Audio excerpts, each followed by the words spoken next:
Welcome, friends, to another edition of Economic Update, a weekly program devoted to the economic dimensions of our lives, jobs, incomes, debts, our own and those of our children.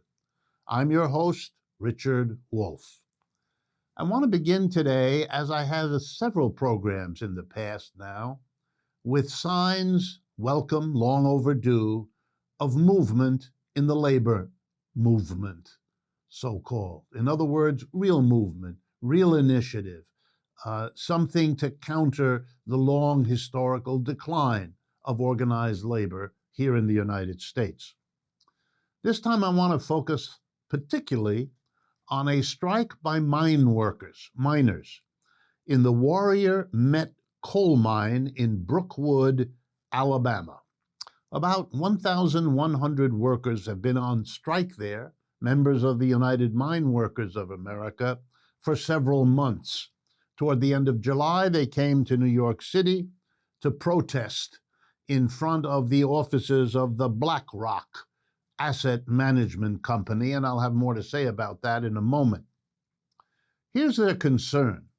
A few years ago, the coal company came out of bankruptcy.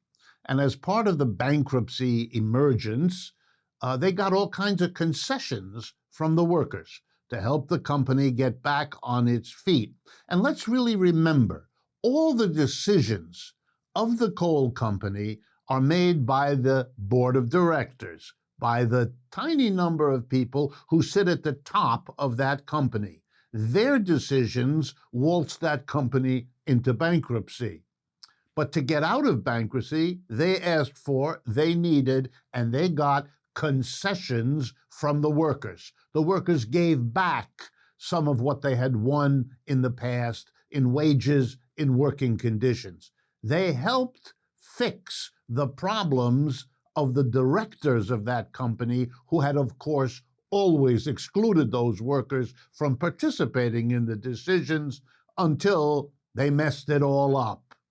And so the workers now say that the company, having made money, needs to compensate them for the concessions they made. Reasonable request, and the directors won't budge. It's the kind of fairness that passes for social justice in capitalism normally. And so the workers are determined not to accept it. That's the important thing. Where does BlackRock come in? BlackRock takes money from wealthy institutions, wealthy individuals, and manages it for them. BlackRock happens to be the largest single shareholder in the Warrior Met Coal Company. You know, that's how rich people get richer. They siphon off the profits made by people who have to go on strike for months. That's the way our system works. And so they were in New York, protesting in front of BlackRock. You might be interested to know that the leader of BlackRock, the CEO there, is Larry Fink, an ardent supporter of Donald Trump. It's not the only sign of labor militance. Here's a few more to give you a sense of how the world is changing. 17,000 teaching assistants and research assistants in the University of California system have come to join a union. They're moving to join a union and to get, finally, the pay, the recognition of their importance in that university, as TAs and RAs have that importance in every other. Then there's a vote to strike, a 98% vote of the workers to strike at a copper mine in Chile, the world's largest copper mine, and therefore a powerful shaper of that part of modern industry. And here's another sign of militance. More workers have been quitting jobs in the United States in recent months than have done so for years. The statistics are off the chart. What's that about? Workers, individually, yes, are deciding they're not going to take the wages, the working conditions, the disrespect, everything that goes with it. You know, they've just come through a year and a half of being told in many cases how essential they were and their work was. Yeah, but their wages didn't show it, and their working conditions didn't show it, and they understand that, and they're angry.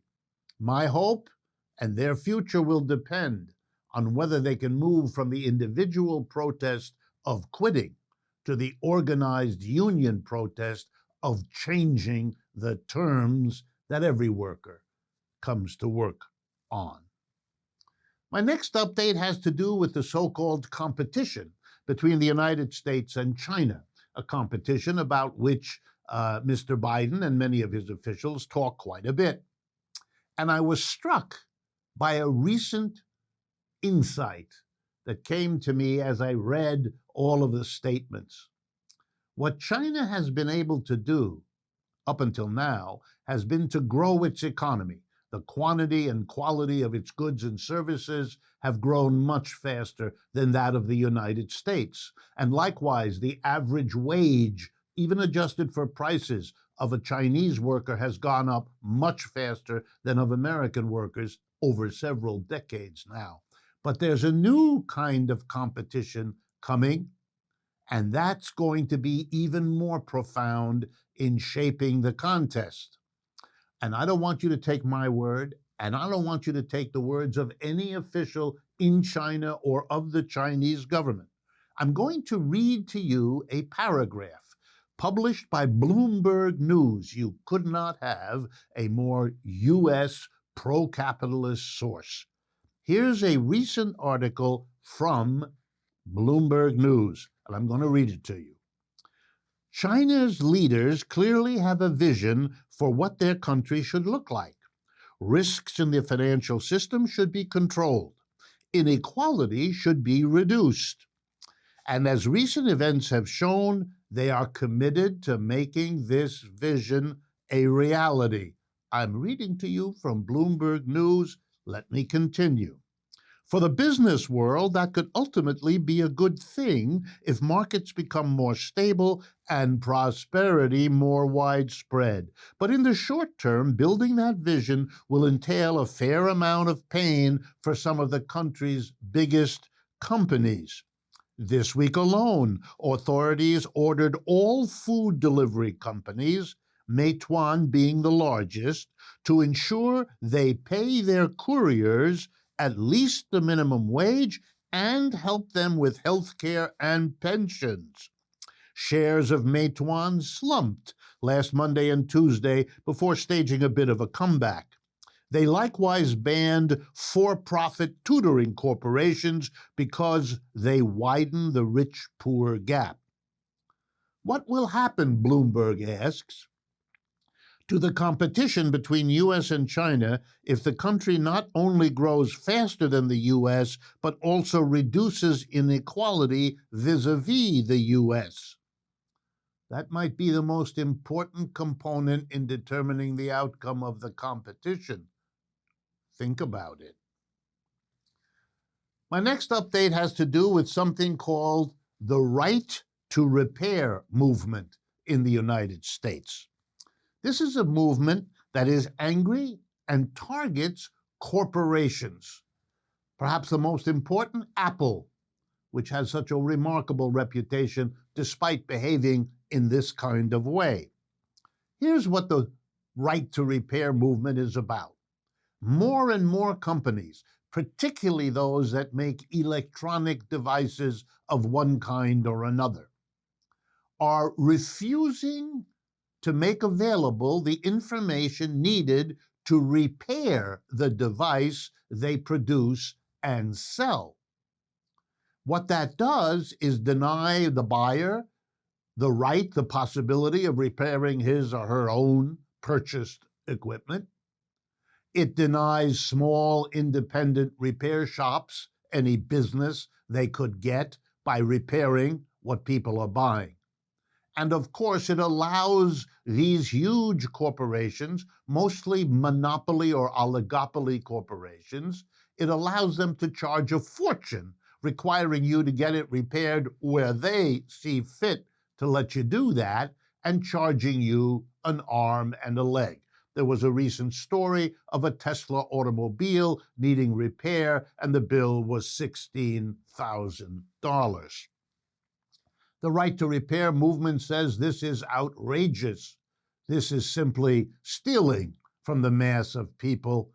by using your monopoly power to force them to pay excess for what they could and should either be able to do for themselves or get a local repair person to do. The movement for the right to repair started in the 1990s. It got going in 2012 when the state of Massachusetts forced something which others have now copied, namely that automobile companies can't play this game. They cannot deny the information so that you can go to a local mechanic rather than paying 5 times that amount at the dealer, etc., etc. Now, of course, it's still true that these companies sell the equipment to the local repair person, and that can, of course, lead to gouging at the price, but it's at least a step confronting monopolists. And now let me explain, so you see this clearly, what's involved here. I'm going to use several examples. Number one, those of you that have computers and printers know that there's a bizarre moment when you go into any kind of shop that sells ink cartridges.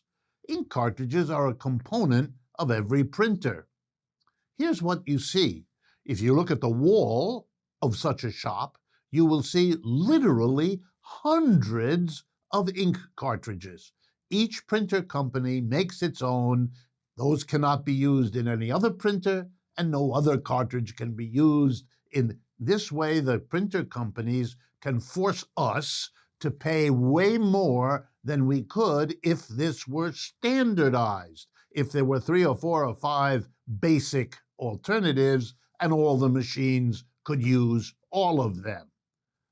If you think that's weird, let me give you an example where that already exists. Here it is. It's gasoline. You don't have to worry about filling up your gas tank, do you? You can go into the gas station of any company, any of the big ones or little ones too, and fill up. It's a standardized product. It doesn't have to be. If Exxon could get together with the Chevrolet company, they could make sure that you couldn't put anything in your Chevrolet tank except Exxon gas. You'd have to go to an Exxon station, and they could charge you pretty much what they wanted because you couldn't go anywhere else. That's basically the same game. President Biden has now secured a unanimous vote by the Federal Trade Commission to require large corporations to provide instructions enabling both consumers and small repair operations to fix all gadgets, large and small, not just automobiles. Other countries have gone, as so often happens now, much further than the United States. France has an exemplary system of securing, with the state's support, the right to repair. And what is the big tech companies doing? What are Apple and the others doing? Threatening. They don't want their monopoly privilege to be taken away. And they're threatening, gee, if you fix it yourself or if you have a local person fix it for you, well, we may not honor the warranty and we may claim that anything that goes wrong, well, that's your fault or the repair. They're threatening, as they always do. They're using the extra money they make by overcharging for repairs to make sure that they're the only ones who can make the repairs in the future. We've come to the end of the first part of today's show. And as always, I want to thank all of you whose support makes this show possible each week. In particular, we'd like to thank our Patreon community and other regular monthly supporters. If you haven't already, please go to patreon.com/economic update or visit democracyatwork.info to learn more about how you can get involved in supporting this show. Please remember to follow us on Facebook, Twitter, and Instagram. And if you're watching this on YouTube, please hit the red subscribe button below. Stay with us. We'll be right back with today's special guest, investigative reporter and author Bob Hennelly.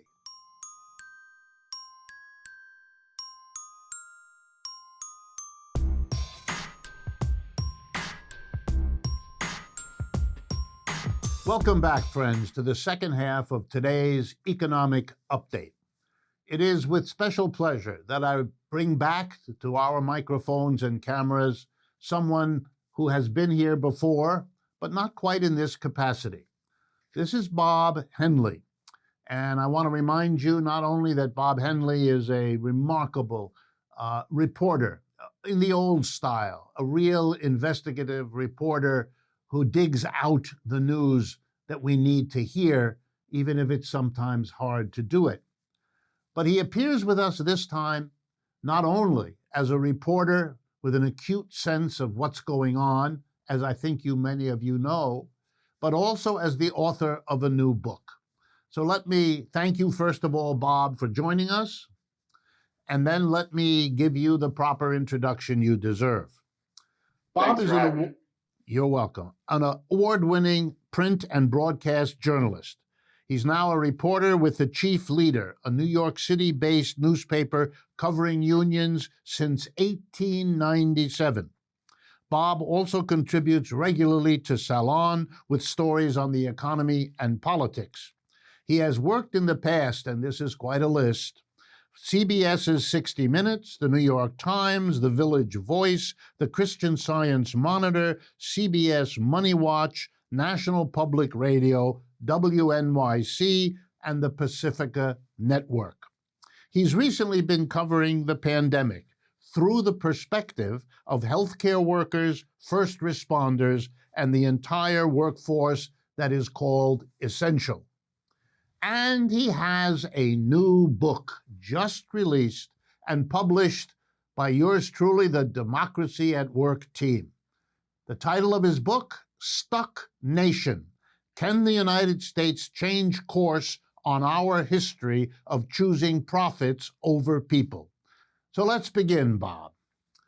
You've called your book Stuck Nation. Tell us, what does it mean? Why did you choose that title? How are we stuck? I guess Stuck Nation goes back to when I was at WNYC at the back end of the second Obama term.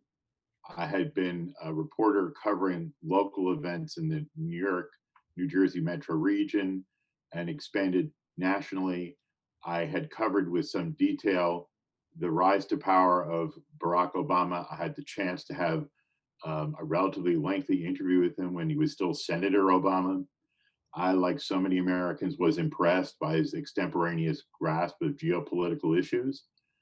I did have a kind of foreshadowing at the time that his answer, particularly on the question of our need to move away from our law enforcement adversarial approach when it came to drug abuse to a public health response, that response showed me that he was a kind of telegenic moderate, but not really a radical change agent.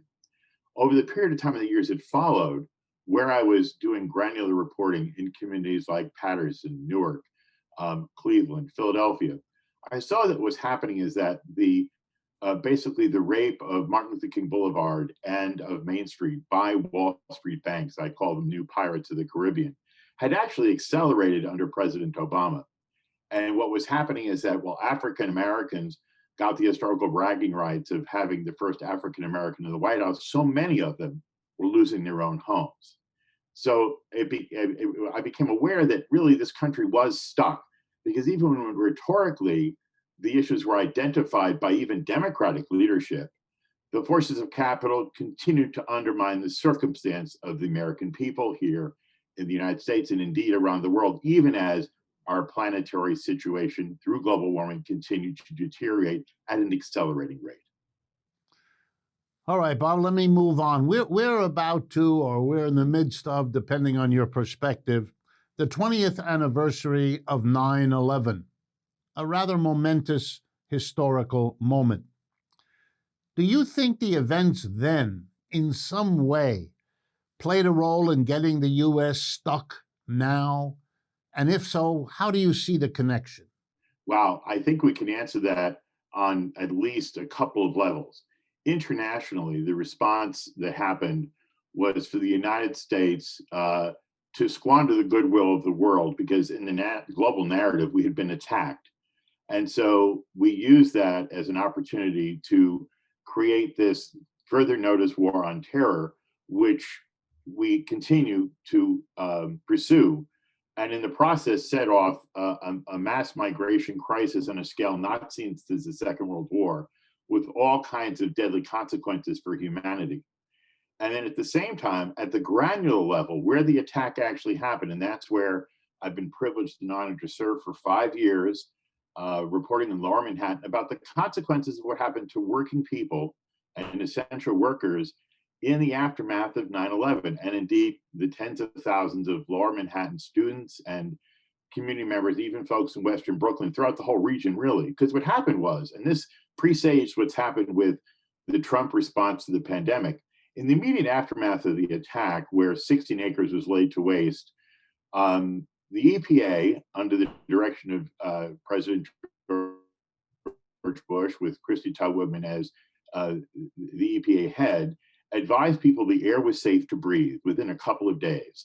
And at the time, the thought was it's important to show the world that the United States could not be laid low by a terrorist attack. And Wall Street was what is in close proximity there. So tens of thousands of people from around the world, but a heavy concentration for this tri-state region, spent months on top of what was a huge, unprecedented funeral pyre, where they were digging for relatives, colleagues, and coworkers under the belief, which was a lie, that the air was safe to breathe. The fires continued to burn for a period of time.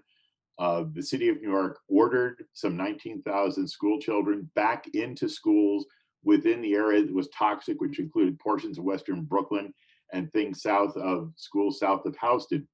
And so as a consequence, later on, we learned through the EPA Inspector General that the EPA had actually suppressed information that showed the air was like, Drano. And subsequently, what resulted was we now have more people that have died from occupational exposures, and tens of thousands of people, some 50,000 people, who are involved with long-term healthcare concerns through the World Trade Center Health Program. This is a narrative that has been largely lost. And as you see with the rise of Mayor Giuliani, this was something he did on his watch, where he made a calculation that it was more important to operate Wall Street and get Lower Manhattan up and running than think about the long-term health consequences. So now the city of New York and the teachers unions and other unions are trying to find some 19,000 young people. And there's a group called Sty Health, which was started by a visionary young woman, Nyla Nordstrom, because these kids need to be advised, who are now young adults, that they have a health exposure. There have been some that have died as a consequence. So this really mirrors what's happened with the pandemic, in the sense that we've been told that there was nothing to worry about. We were told all kinds of things happened in terms of guidance from the CDC that turned out to be erroneous, whether it was using masks that should be used for one clinical encounter, an N95 mask.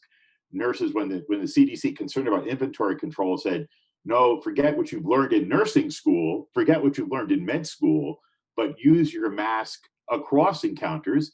The nurses warned two things would happen, Rick. One, that they would die as a result of the exposure, and that hospitals would become a vector for the disease. Both things happened. Similarly, we see now in May, when the CDC ordered the lifting of the universal mask mandate, even for people vaccinated in public interior settings, the very same unions begged for them to wait, because we saw that that decision left behind millions of Americans for a myriad of reasons who are not vaccinated. As we speak today, the CDC has retracted that guidance and is now echoing exactly the same concerns raised by public health professionals and the union movement. For you, these are signs of a nation that's stuck. And I want to give you a chance to go back and show us that link. Well, I think what's happened in our politics is that, I would say, going back, and this is your scholarship that we're building on, of course, because you've identified roughly since the 70s that America's economy really stopped working for the broad base of people. What we saw was productivity through technology really advanced the ability of people to create wealth. But what happened was, and this is borne out by the Economic Policy Institute, any number of mainstream economists will tell you that that wealth went to the top increasingly. And that through a bipartisan coalition of both parties, the United States government, our representative government, became the concierge for multinational capital. We actually came to believe that the function of the United States was the preservation of large amounts of capital. That was job one. Anything else like public health was secondary. And as a consequence, as people who are regular listeners to Economic Update understand, we ignored the dashboard that was inconvenient. For 3 years running, life expectancy declined in the United States. The only time that happened was before the last great mass death event during the Spanish flu outbreak. And so we have consistently ignored the circumstances of the American people by putting a kind of veneer of patriotism that we're exceptional, which denies us of the situational awareness that we're not. Okay. Bob, what would it take, in your judgment, to get us unstuck? And before you answer, I'd like to draw on your knowledge because you've covered the labor movement, you've covered labor unions, you've focused on them. What would it take to get us unstuck? And what do you imagine or hope might be the role of the labor movement in getting us unstuck? Well, I would say that in the book, we have conversations with Sarah Nelson, who leads the Flight Attendant CWA, Reverend Barber, Cornel West, and many other leaders of the labor movement and the social justice movement. And I would say of faith-based groups, because I identify, full disclosure, as a Dorothy Day Catholic. That's who I am. And so what's happened is that we're seeing, and the 9/11 response of the first responders and the broader community, the faith community, the labor movement, is why there's a World Trade Center health program, right? That's something that we accomplished and even got reactionary Republicans to join in bipartisan support. So at least those brave souls that responded to help rebuild Lower Manhattan have health care. That is the result of the kind of organizing I'm talking about. Similarly, we see Reverend Barber making the connection between the need for us to embrace the low wage and low wealth workforce that has been closed out of politics as a continuation of the discrimination of Jim Crow. And that the labor movement, as certain portions of it did, needs to identify strongly with Reverend Barber's movement, the Poor People's Campaign, as elements of it did during Martin Luther King's era. Because the redemption of America's promise is embedded in keeping those promises. And so I see a multifaceted movement rooted where we live by establishing conversations we haven't had before, by being brave enough to see the history that's distorted by what happened to the Native American people through the doctrine of Christian discovery and the legacy of slavery, owning those original sins. And at the same time, building a new covenant in the workplace that puts workers first and the public interest. Do you think we can get unstuck as a nation? I remain optimistic because one of the things is that every day as a reporter, the definition of news is that I go out each day and get educated by the workforce. And so I think part of the problem is the people in my business act as if we've seen it all. And so we are oblivious to change around us. Everywhere I look, I do see the collective consciousness growing. And I would say that part of it is the challenge of meeting this public health crisis, because America now is faced with an existential choice, the concept of the collective, the concept of public health, the concept of abundance and unconditional love revealed through scripture in my world. And then the selfish choice that is abundant, the one of that it's scarcity and we're out for ourselves and no one's going to tell me to do anything. Bob, I can see the influence of Dorothy Day in your speech and in what you say. Thank you very much for your time and for giving us the benefit of what you learn as a first-class reporter. And to all of you watching and listening, this is a special privilege. I hope to have Bob back. And a reminder, take a look at Stuck Nation. I think you'll be glad you did. And I look forward, as always, to speaking with you again next week.